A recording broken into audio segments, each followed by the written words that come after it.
Қайырлы күн достар, қалайсыздар? Бүгін біз сіздермен кеспені қалай жіңішке етіп кесу туралы көрсететін боламын. Арнама қош келіпсіздер. Ол үшін біздерге 300 грамм ұн міндетті түрде електен өткізілу керек, ситадан яғни. Содан соң 1 дана жұмыртқа, сосын 1 шай қасық тұз керек болады. Осы үшеуін жақсылап басын біріктіріп, зуала жасап алатын боламыз. Не көріп тұрғандарыңыздай, осылай жаймендеп басын біріктіріп аласыздар.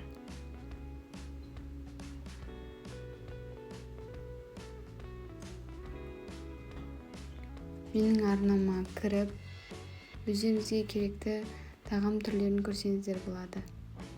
Менде оңай әрі жеңіл тағам түрлері бар. Содан соң оның жартысындай бізге су керек болады, яғни 175 мл су керек болады.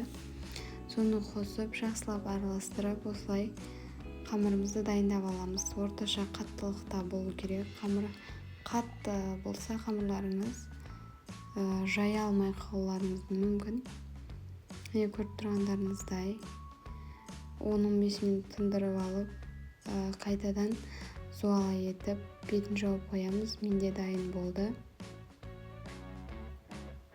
Дайын болған қамырымызды осылай қолымызбен жайып алатын боламыз.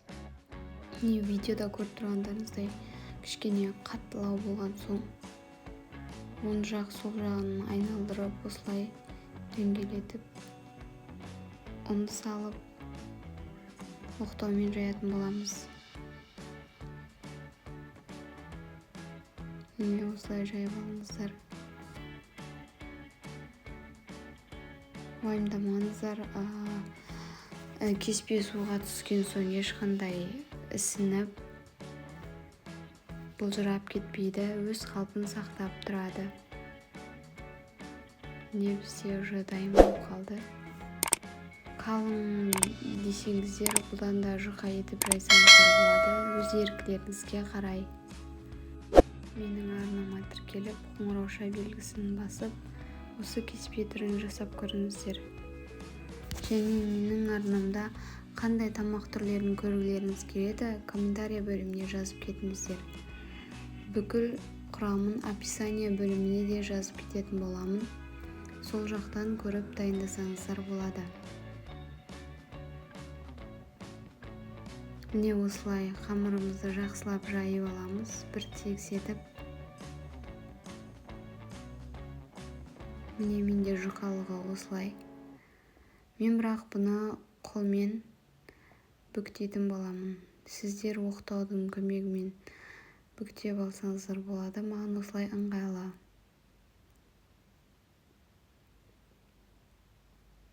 Ортасында ешқандай ауа қалдырмаймыз. Және ұн сеппестен ақ осылай орап кесіп алсаңыздар болады. Уайымдамаңыздар, ешқандай да бір-біріне жабысып қалмайды. Міне көріп тұрғандарыңыздай осылай жұқалықта кесіп алатын боламыз. Менің әжем осындай кеспе тамағын өте қатты жақсы көреді. Қыз кезімізден бізге осылай жұқа және жіңішке етіп кесуді үйрететін. Және осылай қатырып алып бірнеше күннен кейін тағы да істетсеңіз болады.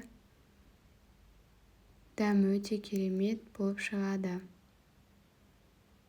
Сақтап немесе сатылымға шығарсаңыздар да болады.